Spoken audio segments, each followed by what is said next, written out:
Hey guys, good morning. Welcome to Nigara Techies. In this video, we can talk about what is new in Angular 14. Hopefully, we all know the Angular 14 is released on June 2nd, 2022. It includes some new features and some enhancement on the existing features, and some bug fixing performance tunings are included.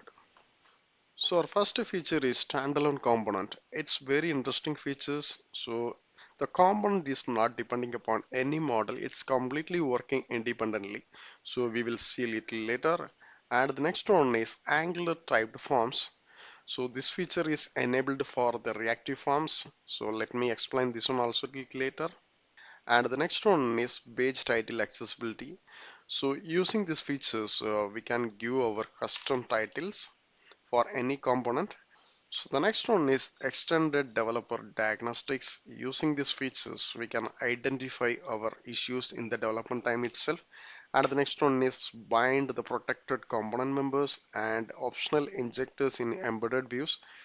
So the next one is ngModel OnPush. So basically we will pass some data from one component to another component. So using these features, we can pass this ngModel also. And before going to the application, I request you to make sure you should have the proper system requirement.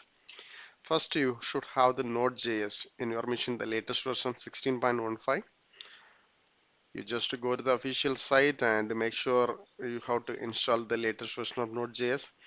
And the second thing is you have to upgrade your Angular CLI.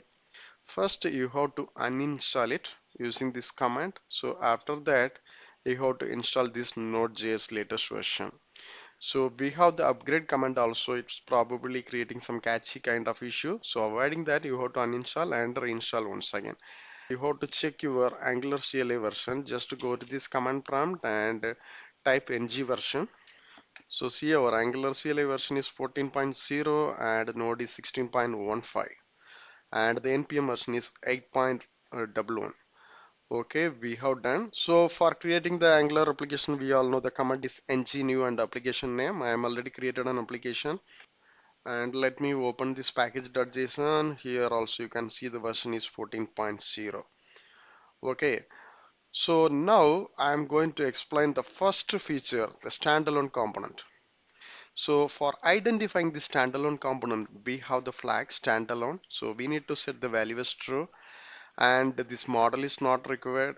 So if you want to import something, in case if you are using any form model or reactive form models, we have the import section in the top of the component we can include there.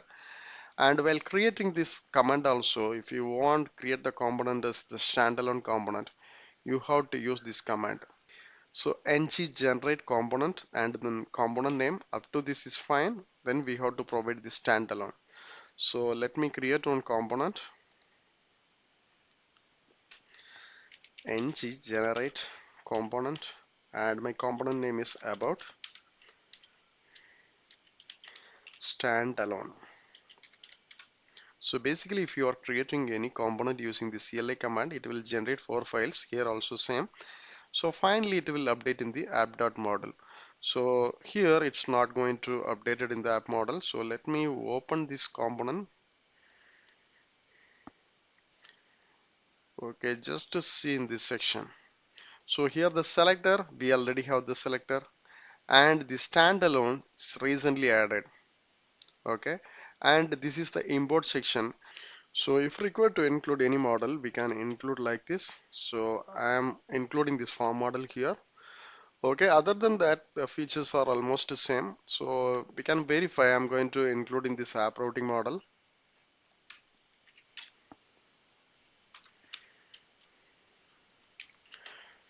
So this is the about,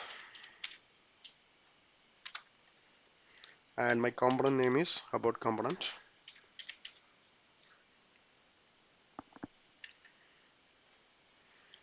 And let me include the link also.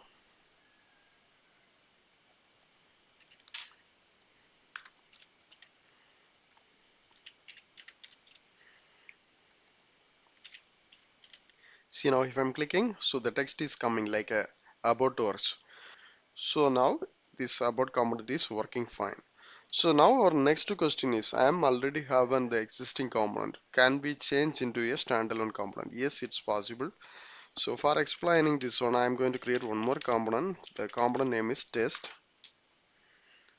So basically it will generate the 4 files and also it will update this app model.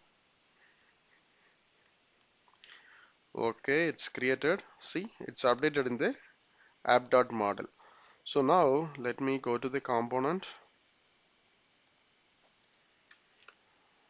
So we have the selector. So after that I am going to include the standalone.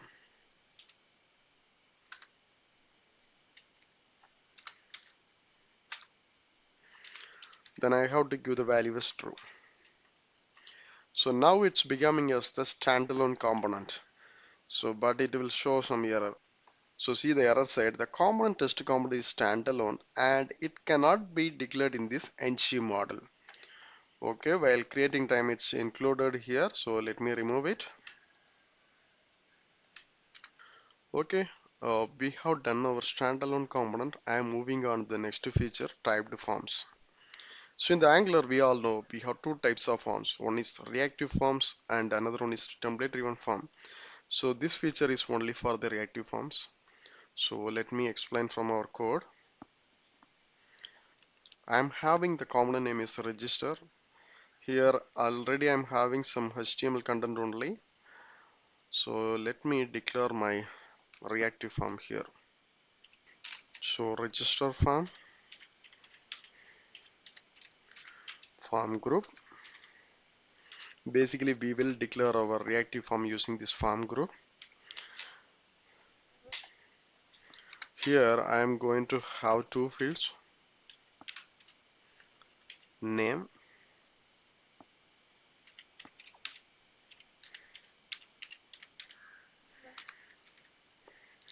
So the next field is email.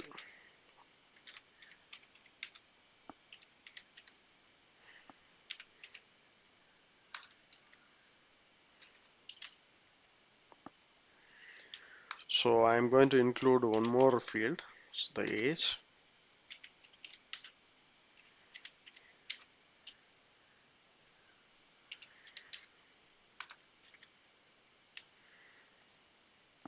Here I am not provided any default value.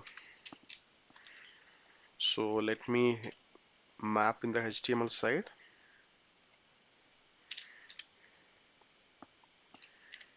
This form group.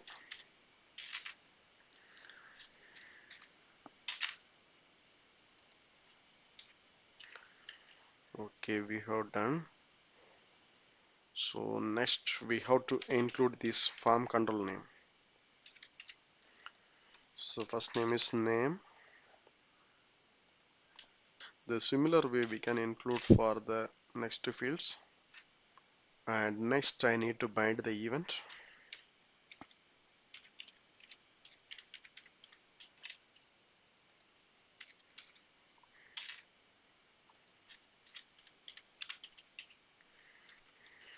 So let me get the form value here. So console.log and this dot our register form and the value. So basically it will return all the values in the form, but I won't get the exactly the particular controls. So inside the form we have these three controls. So it will show here this age, email and the name.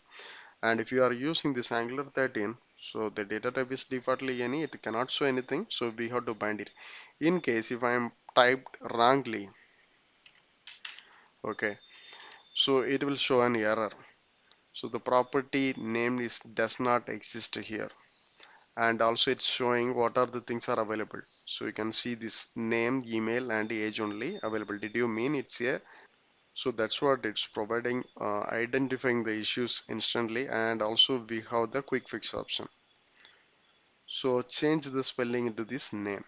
So the error is resolved. But in the lower version, it cannot show something like this. When you are running the application, you will get an error. So now we are identified the issue in the development mode itself. So it's reducing the error in the runtime. And also we can define this what is called the data type. just to provide the string, it's possible. And the similar way, the aging, we have to use number.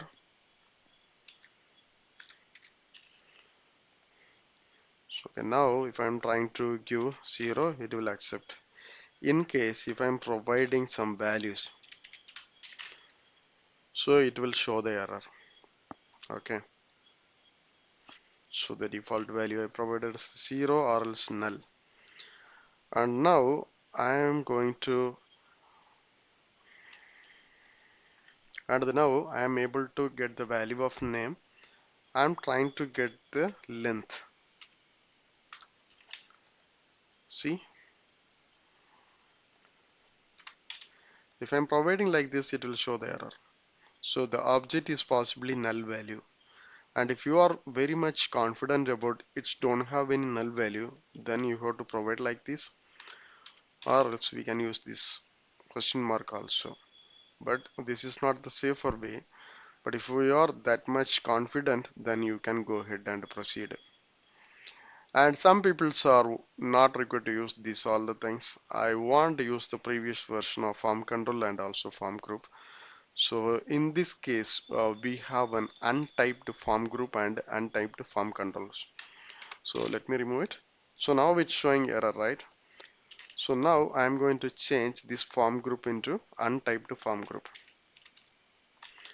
Untyped form group. Okay. See, the error all resolved. So now the data type is simply saying any. So even if I'm in this value also, so it's saying any.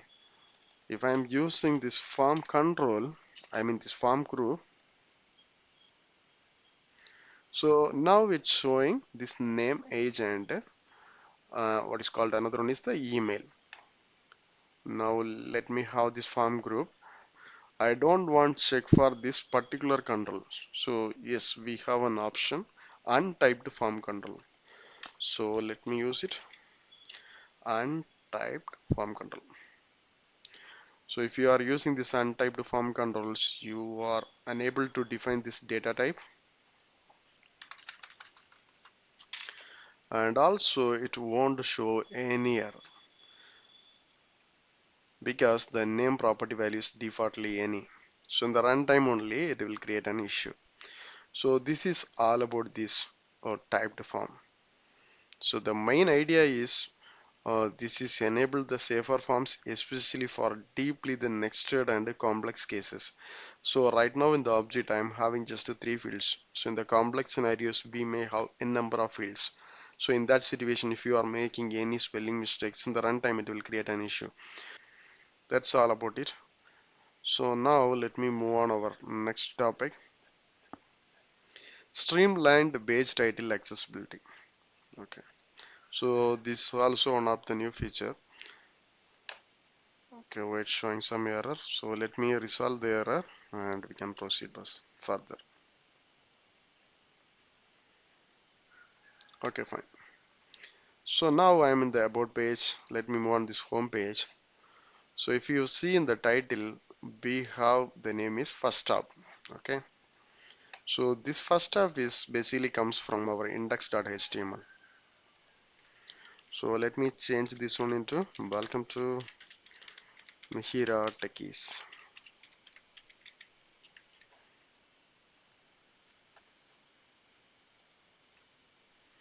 See now it's changed into welcome to Nigra Techies. Even moving to this about page or register page, this title value is not changed. Now this Angular provides the feasibility for creating the individual title for the separate components. So for implementing this functionality, you just go to our app routing model. So we already have the path and its component. So after that, we can include one more section is called the title. So welcome to about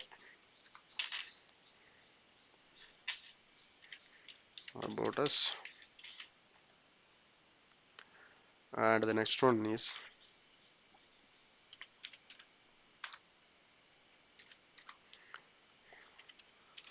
registration.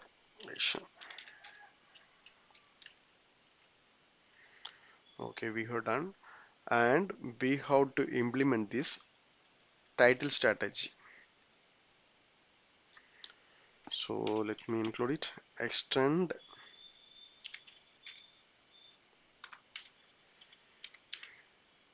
So title strategy. So it will show the error. So using this quick fix, implemented this inherited abstract class. Okay, we have done. So now we will get the exact title value.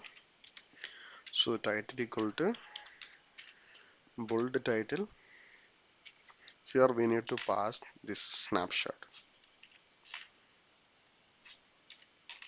So before binding this title, I need to check it's not equal to undefined.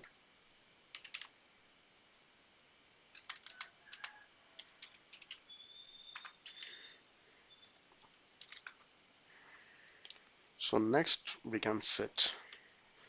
So this document dot title equal to this title value. So see now our title is changed into the registration. If I'm going to this about us page, so welcome to the about us. So based on the title we provided, so it will change automatically. So the next feature is extended developer diagnostics. This is the inbuilt feature. So in some cases we may type something wrongly for the commands. So it will give the suggestion for instead of using this ngServe, we may use like this. Possibly some kind of typing issue. So if I'm entering, it will give the suggestions. See, this is the unknown command. Did you mean it's a serve? Yes. And also possibly it will check any syntax error also. So let me go to this app component. Here I'm going to implement the two-way binding. So input.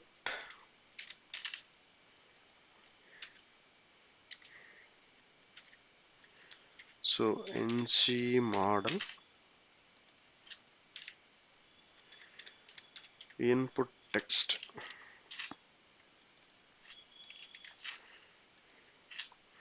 So let me bind the same value in the one of the span tag.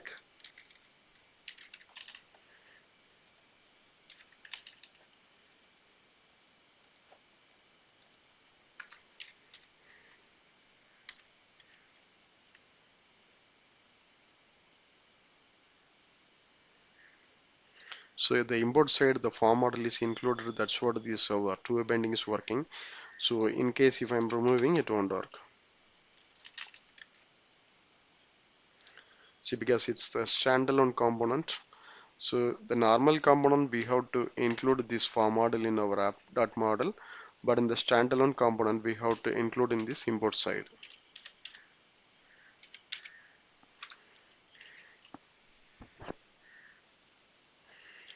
So see here one text box is coming. Testing in progress. Okay, so it's working fine. Now let me try to change the syntax. So it will happen accidentally. Basically this rectangular basis comes outside of the event. So now I am trying to give in the inside. So basically this is the error scenario. See, it's giving the warning. In the two-way binding syntax, the parenthesis should be inside the brackets. So it should be like this. Okay. So that's what it's warning us. Okay, or did something wrong, and also it will give the solution also. These are the diagnostic options are included in the Angular 14. So let me give the correct one. And also this ng completion. So the ng completions, once you are running this command, we can see the existing option in this autocomplete format. Basically it's don't support for the Windows machine. So let me show the output like this. So see the screens. So someone is typing the ng, so it's automatically showing the options ng, catchy and info. So what are the options are available, it will be showing this autocomplete format. So let me try to run in our Windows machine. So it will say it's not supported for this one. So it's saying this Angular CLI auto-completion is only support for the bash. If you are using on Windows command or PowerShell, it's don't support for this command auto-completion. But this git bash or Windows subsystem for Linux should work. So okay, anyway, we are not going to test. And the next one is bind to the protected component members. So we can define these protected members and we can bind in the template itself. So let me show you. Again, I am going to this app component. I am removing these existing things. So I am going to make this as the normal component now.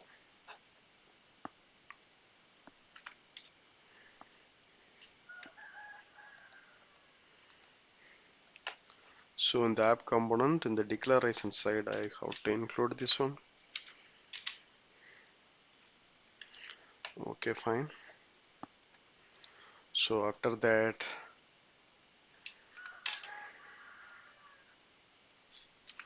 so these all are not required. Here, protected message string.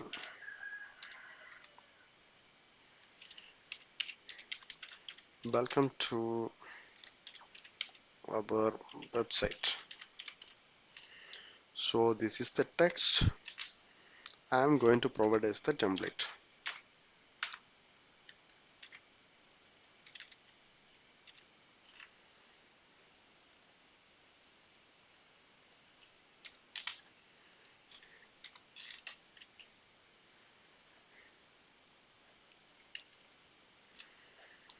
So I am running it.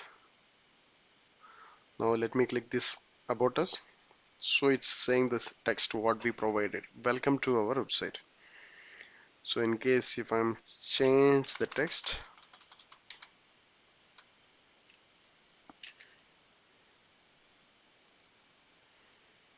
so it's automatically gets changed. Okay. And other features, this optional injectors in embedded views and ngModel OnPush, we can see in our upcoming videos. Before that, I want to convey some information. So you can see this website. So this is the official site of Angular for introducing this Angular 14. So here you can see this Angular 14 is now available. They have provided one wonderful image also, and they have explained this all the features. The first feature they also mentioning the simplify Angular within standalone components. So we already seen. So here they have provided the coding practices also. So in the whole coding practices, you can see the standalone is true, and in both side they have included this model. The similar way we can include this directives also. And next I'm going to move on this typed Angular forms.